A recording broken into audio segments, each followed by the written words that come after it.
पूरा देश कोरोना संक्रमण से जूझ रहा है। ऐसे में हमारे देश के वैज्ञानिक कोरोना महामारी से बचाव के लिए निरंतर प्रयास कर रहे हैं।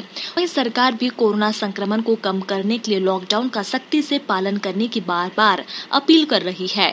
वहीं ऐसे में कई लोग कोरोना संकट से बचने के लिए धर्मगुरुओं और संतों की शरण जा रही हैं, क्योंकि लोगों का कहना है कि ऐसी भयानक स्थिति में दवाओं के साथ दुआओं की भी जरूरत है। वहीं इस कोरोना महामारी के संकट से बचने के लिए हमारे आध्यात्मिक और धार्मिक गुरुओं का क्या कहना है, इस मुद्दे पर समाचार भारत के गंजबासुदा से ब्यूरो चीफ ओम प्रकाश चौरसिया ने आध्यात्मिक और धार्मिक गुरुओं से विशेष चर्चा की। आइए आपको सुनाते हैं। मैं गंजबासुदा से ओम प्रकाश चौरसिया। आज हमारा देश कोरोना जैसी खतरनाक बीमारी से जूझ रहा है और हमारे देश के वैज्ञानिक इस बीमारी के उपचार के लिए दिन रात लगे हुए हैं।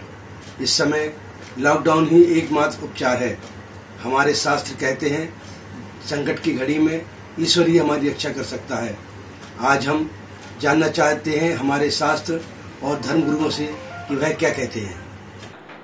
वर्तमान समय में कोरोना महामारी के रूप में उभरा है। सारा विश्व इस कोरोना से परेशान है, लेकिन हमारे यहाँ धर्मशास्त्रों में कहा है ऋतुपश्च विपरीता भविष्यन्ति क्षये। जब ऋतुओं का क्रम बदलता है, विपरीत होती हैं, तो कहीं न कहीं युग में कोई परेशानी होती है। और शास्त्र कहते हैं, महाभारत में कहा है कि भवन्ति बहुजंतवा, ऐसे समय में अनेक प्रकार के कीटाणु विषैले उत्पन्न होते हैं जो मनुष्यों को कष्ट देते हैं। तो इस प्रकार से इस बीमारी का कोई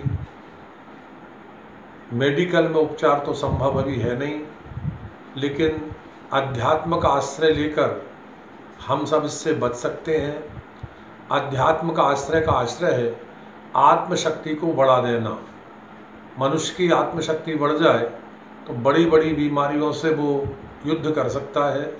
इस आत्मशक्ति को बढ़ाने का उपचार धर्मशास्त्रों में किसी भी मंत्र पर पूरा विश्वास करके उसमें हम अपने मन को लगाएं, इससे आत्मशक्ति बढ़ती है। चाहे आप रामायण पढ़ें, सुंदरकांड करें, महामृत्युंजय जाप करें, विश्वास के साथ करें तो परमात्मा आपके कष्टों को दूर करता है। हम लोग लॉकडाउन में अपना समय निकाल रहे हैं। अनेक लोग कहते हैं अरे क्या करें, बड़ी परेशानी है। तो ये तो ठाकुर जी ने आपको समय प्रदान किया है कि हम अपने अध्यात्म ग्रंथों को देखें, उनके चिंतन को समझें और आत्मसात करके अपनी आत्मशक्ति को बढ़ाएं। इससे निश्चय ही हमें दो लाभ होंगे।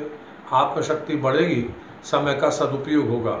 वर्तमान समय में हमारा भारत शासन, मध्य प्रदेश शासन, सारा प्रशासन हम सबको दूरी बनाने की बात करता है। तो ये दूरी का आशय है कि हम एकांत में आत्मचिंतन करें। सर्वे भवन्तु सुखिनः, सर्वे सन्तु निरामया, सर्वे भद्राणि पश्यन्तु मा कश्चित् दुःखभाग् भवेत्। भारतीय संस्कृति समस्त विश्व के कल्याण का चिंतन करती है। आज संपूर्ण विश्व में ही महामारी का यह अवसर उपस्थित है। सारा विश्व इस महामारी से लड़ रहा है। देखिए, जहाँ तक इस महामारी को लेकर शास्त्रीय पक्ष की बात है तो पंचांग सुधार समिति के द्वारा और भागवत चिंतन सेवा मिशन के द्वारा हमने पिछले वर्ष पंचांग के ऊपर जो व्याख्यान किया उसमें स्पष्ट कहा था कि दिसंबर 2019 से और सितंबर 2020 तक भारतवर्ष विशेष किसी विषाणुजन्य किसी रोग के प्रभाव में आएगा और संपूर्ण विश्व में ही विषाणुजन्य प्रभाव देखने को मिलेगा। बड़ी संख्या में लोग इससे ग्रसित होंगे। इसके दो कारण हैं। प्रथम कारण तो प्रकृति है। प्रकृति पहला कारण है, क्योंकि प्रकृति अपना शोधन स्वयं करती है। मनुष्य प्रकृति का जितना भी दोहन करेगा, स्वाभाविक बात है, शुद्ध वायु नहीं होगी, जल शुद्ध नहीं होगा, वायु शुद्ध नहीं होगी, आकाश शुद्ध नहीं होगा, अग्नि शुद्ध नहीं होगी। जो पंच तत्व शुद्ध नहीं होंगे तो वह अपने स्वयं का शोधन ऐसे किसी रोग की उपस्थिति में करते हैं और वातावरण पवित्र करते हैं। एक तो प्राकृतिक ये परंपरा है। और इसका जो प्रभाव है वो शास्त्रीय प्रभाव यह है कि इस वर्ष प्रमादी संवत्सर हमारे यहाँ प्रारंभ हुआ है। धर्मशास्त्र तो हजारों साल पहले से ही वायरस ना फैले ऐसी डिसिप्लिन आम जनता को सिखाया है कि एक आचार विचार किसको कहते हैं, इसी को तो कहते हैं। एक डिस्टेंस आज हमें जो पालन करना पड़ रहा है ये तो हजारों हजार साल पहले वैदिक ऋचाओं में मिलता है। पहले इसी वायरस की रोकथाम की व्यवस्था ऋषियों ने, क्योंकि वो वैज्ञानिक थे, तो मानव जीवन एक प्राकृतिक रूप से कैसे जी सकता है निरोगी, तो उसके लिए वो तो पहले ही से व्यवस्था है। और ये रोग तो मनुष्यों के द्वारा उत्पन्न है और इसका भी यही समाधान है कि सब लोग इसका पालन करें और भगवत दया से ये अब थम जाएगा धीरे धीरे, ऐसी परमात्मा से प्रार्थना है और ऐसा संकेत भी है। और चाहिए तो कुछ डिसिप्लिन का पालन करो, एक व्यवस्थित जिंदगी जियो, और जो कहा जाता है सरकार की ओर से, प्रजा की, डॉक्टर्स की ओर से, उसका अनुपालन किया जाए। भाई एक डिस्टेंस रखा जाए और थोड़ा ज़्यादा से ज़्यादा संपर्क में आने से बचा जाए। और ये 15 मई से लगभग भगवत कृपा से ऐसा है कि कोई ना कोई उपाय जरूर निकलने की संभावना है ईश्वर कृपा से, और सब प्रजा निरामय हो जाएगी, स्वस्थ हो जाएगी। ईश्वर की दया से जरूर जरूर हमारे सुख के दिन वापस आ जाएंगे।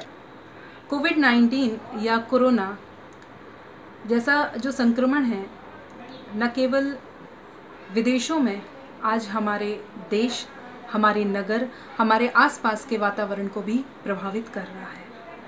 कोरोना, जहाँ तक मुझे ऐसा लगता है कि कोरोना जो है प्रकृति का संकेत है हम मानवों के लिए कि हमने किस तरह से प्रकृति को असंतुलन किया है, उसको कैसे असंतुलित किया है। यह संतुलन चाहे नदियों में विषैले पदार्थों के प्रभाव का हो, चाहे वृक्षों के कटाव का हो, चाहे निर्ममता से जो हिंसा हो रही है जीव जंतुओं के साथ उनका हो। तो प्रकृति का ये उपाय है कि कैसे मानव को ये बताए कि जब जीवन असंतुलित होता है तो कैसा लगता है। प्रकृति ने स्वयं को संतुलित करने के लिए हम सभी के जीवन को असंतुलित कर दिया है, जिसके रहते हमें इस वायरस के बचाव के लिए प्रशासन और शासन ने जो नियम बनाए हैं, लॉकडाउन का हमको पालन करना है स्वयं के और सर्व कल्याण के लिए, अपने आसपास के जनों के, अपने परिवारजनों के, इष्ट मित्रों के रक्षा के लिए हमें कैसे बचाव करना है, ये तो आप सुनते ही आ रहे हैं। साथ ही साथ इस संक्रमण से धन का हाश हो रहा है, हम घर में हैं, और उसी के साथ साथ हाश हो रहा है हमारे मन की शक्ति का और हमारे तन का भी। जहाँ तन को हम नियमित रूप से व्यायाम से सुरक्षित कर सकते हैं, उसी प्रकार मन को दृढ़ बनाने के लिए हमें क्या करना चाहिए? चिंता नहीं करना चाहिए, चिंतन करना चाहिए। जब मन में भाव आए ये करो ना वो करो ना, तो मन को लगा दो, मन से कहो कि समय का सदुपयोग करो ना, भगवान का चिंतन करो ना, नाम जप करो ना, स्वाध्याय करो ना, अपने मन की आध्यात्मिक उन्नति करो ना। जब बाहर के सारे रास्ते बंद हो जाते हैं तब मनुष्य के अंतःकरण की यात्रा शुरू होती है, और उस यात्रा में अपने मन को लगाने के लिए कई उपाय हैं। जैसे आप श्री राम चरितमानस का पाठ कर सकते हैं, आप श्री राम रक्षा स्तोत्र का पाठ कर सकते हैं, हनुमान चालीसा नित्य प्रतिदिन हमें करना ही करना है, रुद्राष्टक का आप पाठ कर सकते हैं, आप श्रीमद् देवी भागवत के किसी भी स्कंद का पाठ कर सकते हैं यथाशक्ति, या आप चाहें तो श्रीमद् भागवत के 10वें स्कंद का पाठ कर सकते हैं, भीष्म स्तुति का पाठ कर सकते हैं, या आप कुछ नहीं करना चाहें तो बाबा तुलसी ने बड़ी सरलता से कह दिया है कि राम कृपा ना सही सब रोगा।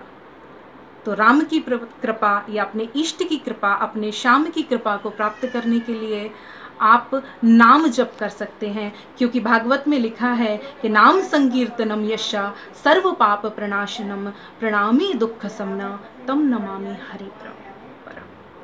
तो इसी आशा से कि सर्वे भवन्तु सुखिना, सर्वे सन्तु निरामया, सर्वे भद्राणि पश्यन्तु, मा कश्चित् दुःख भाग् भवेत्। इसी कामना से आप सबको राधे राधे। स्वस्थ रहें, घर में रहें और प्रभु का चिंतन करते रहें। देखिए, प्रथम तो क्या है कि भारतवर्ष में ज्योतिष करोड़ों वर्ष पहले से आर्ष ग्रंथ रहा है।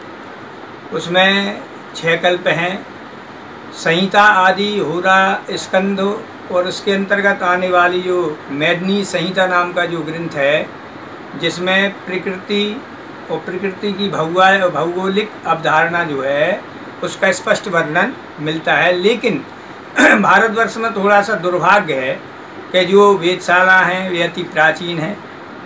उन वेधशालाओं में आधुनिक संयंत्रों की स्थापना नहीं की गई। केवल हम इसरो और नासा के द्वारा किए जाने वाले शोध पर ही आधारित रहते हैं और इसलिए हमारा भारतीय ज्योतिष विज्ञान होते हुए भी थोड़ा सा पिछड़ गया है। जब समस्त हम वैज्ञानों की अवधारणाएं फैल हो जाती हैं, वैज्ञानिक फैल हो जाते हैं, हमारे अन्य चिकित्सक आदि पद्धति फैल हो जाती, तब कहीं जा कर के हम भारतीय ज्योतिष या भारतीय ज्योतिषियों के ऊपर जो है या आयुर्वेद या आयुर्वेदिक पद्धतियों के ऊपर जो है हम आश्रित होते हैं। आपने बहुत अच्छा प्रश्न किया। भारतीय परंपरा में ज्योतिष ग्रंथों में मेदिनी संहिता, होरा और स्कंद, ये 3 जो भाग हैं, इनमें आप 100% स्पष्ट भविष्यवाणी किसी भी व्यक्ति पर, किसी भी स्थान के बारे में, समुद्र में आने वाले ज्योतिषीय परिवर्तन और ग्रहों के परिवर्तन, ग्रहों के अस्त वक्री मार्गी होने के समय होने वाले प्राकृतिक परिवर्तन को आप मानवीय संचेतना के द्वारा विश्व स्तर पर जो है 100% सिद्ध कर सकते हैं। ऐसे ही इसी संदर्भ में आप जैसे वर्तमान में कोरोना है, कोरोना अब ये नाम तो चूंकि मिश्रित टाइप का है तो इसलिए हम एकदम इसको ना तो अमेरिका के द्वारा, ना चीन के द्वारा, ना भारत के द्वारा दिया हुआ, यह तो विश्व के द्वारा दिया हुआ नाम कह सकते हैं। लेकिन यदि हम इसकी उत्पत्ति और इसका जो प्रभाव हमारे भारतीय जनजीवन पे है या विदेश में भी हम देखें, समस्त विश्व के परिदृश्य में देखें, तो ये आपको स्पष्ट पंचांगों में मिल जाएगा। पंचांग में विद्वानों ने जो स्पष्ट किया है कि यदा वक्री ग्रहे पीड़ा महर्गता भवेत सदा विश्वोपरि। विश्व में, विश्व स्तर पर जो है नाना प्रकार के क्रंदन होते हैं जब कोई शुभ ग्रह वक्री होता है, और जब कोई पापी ग्रह भी वक्री होता है, जैसे मंद ग्रहे यदा जाता नाना हाहाकारम जगत सर्वम मेदिनी ये रुंड मुंडा चैव। पृथ्वी पे खून खराबा बढ़ जाता है, अचानक लोगों में आक्रामक स्थिति बन जाती है, लोग जो है गुस्सा के ज़्यादा शिकार हो जाती हैं, लोग अति त्वरित यानी अचानक जल्दी शीघ्र गति वाले ही निर्णय लेने लगते हैं। अब निर्णय सकारात्मक होती हैं, नकारात्मक, और यही स्थिति हमारे देश के शीर्ष पदों पर बैठे हुए नेताओं के अंदर भी हो जाती है। कुछ हिंसक हो जाती हैं तो कुछ उदारवादी। वही हम भारतवर्ष के परिदृश्य में यदि देखें तो माननीय प्रधानमंत्री श्री नरेंद्र मोदी जी ने कोरोना के संदर्भ में विश्व स्तर पर पहले जो विश्व यात्रा की, उसमें उन्होंने वैज्ञानिकों से मिलकर के, अन्य अनुसंधान वेताओं से मिलकर के, और मुझे याद है जिस समय 26 दिसंबर 2019 को भारत में सूर्य ग्रहण पड़ा था, वह सूर्य ग्रहण भी जो है धनु राशि पर पड़ा था। भारतवर्ष की राशि भी धनु है, मूल नक्षत्र के अंतर्गत भा अक्षर आता है, भू धा आदि, उसमें मध्य प्रदेश की भी राशि आती है, कुंडली का लाभ। उस समय माननीय प्रधानमंत्री जी ने स्वयं अपने जो है आँखों से यानी संयंत्र लगा करके वहाँ उस ग्रहण को देखा था।